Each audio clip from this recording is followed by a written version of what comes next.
আপনি যে প্রশ্নটা করেছেন উন্নতি হয় নাই কেন, আমি যদি বলি যে আমরা না থাকলে অবনতি কতটা হতো সেটা আপনি ধারণাও করতে পারবেন না। I think that will be the right perspective. সেনাবাহিনী এই সময়ের মধ্যে কুমিল্লা নোয়াখালীর বন্যা থেকে শুরু করে বিভিন্ন সরকারি দাবি দেওয়া থেকে শুরু করে বিভিন্ন বাহিনীর মধ্যে আনরেস্ট থেকে শুরু করে বিভিন্ন পুলিশ স্টেশনকে রক্ষা করা থেকে শুরু করে ট্রাফিক দায়িত্ব পালন করা থেকে শুরু করে এমন কোনো কাজ নাই যা এই সীমিত জনবল দিয়ে করে নাই। এখন 40 বা 50 হাজার সেনা সদস্য যাদের প্রাথমিক কাজ কিন্তু এটা না, তারা তাদের সর্বোচ্চ দিয়ে কিন্তু চেষ্টা করে গেছে।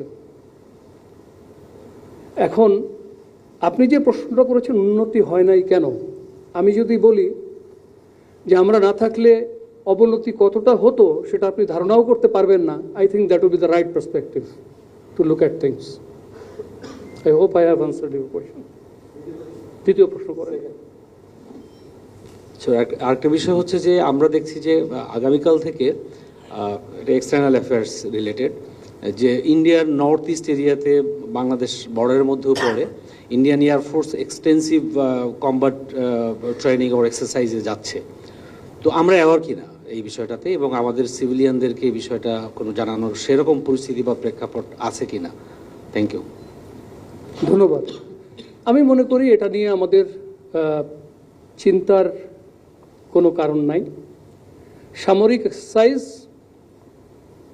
এটা একটা দেশের আভ্যন্তরীণ ব্যাপার, এবং এটা যে কেউ যে কোনো রাষ্ট্রই করতে পারে। আর যে জায়গাটার কথা আপনি বলছেন আমাদের প্রতিবেশী রাষ্ট্রের, সেই জায়গাটার কনসার্ন শুধু বাংলাদেশ তো না, তাদের আরও অন্য রাষ্ট্রকে বিবেচনা নিয়ে ওই জায়গাটার কথা চিন্তা করতে হয়। ওখানে তাদের সাথে আপনারা জানেন ডোকলাম নিয়ে চীনের একটা শত্রুতা আছে, ভুটানে একটা স্ট্যান্ড অফ হয়েছে অনেক আগে। তো দিস ইজ সামথিং আমরা জানি, এক্সারসাইজটা হচ্ছে এবং ইট ইজ দ্য রাইট, তারা করতে পারে। আমরাও তো প্রয়োজন হলে মহড়া এবং অনুশীলন করি।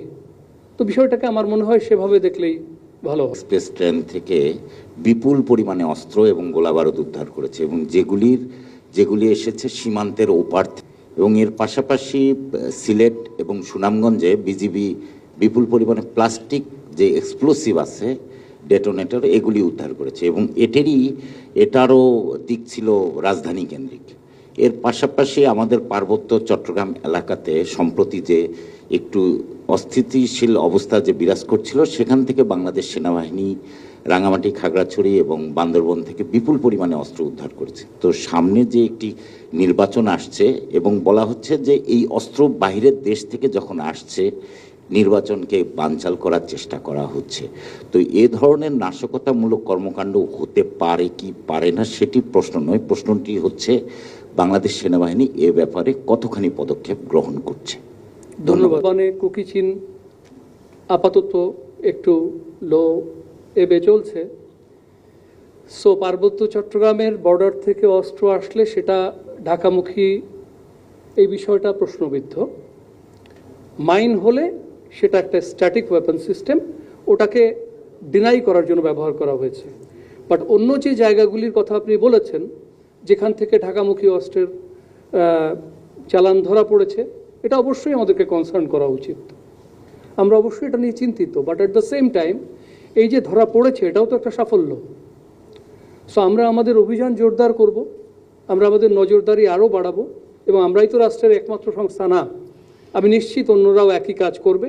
এবং আমাদের এমন একটা প্রস্তুতি থাকতে হবে যাতে এই অস্ত্রের চালান ঢাকায় না আসতে পারে, এবং কিছু যদি আসেও সেটা যেন আমরা ডিল করতে পারি।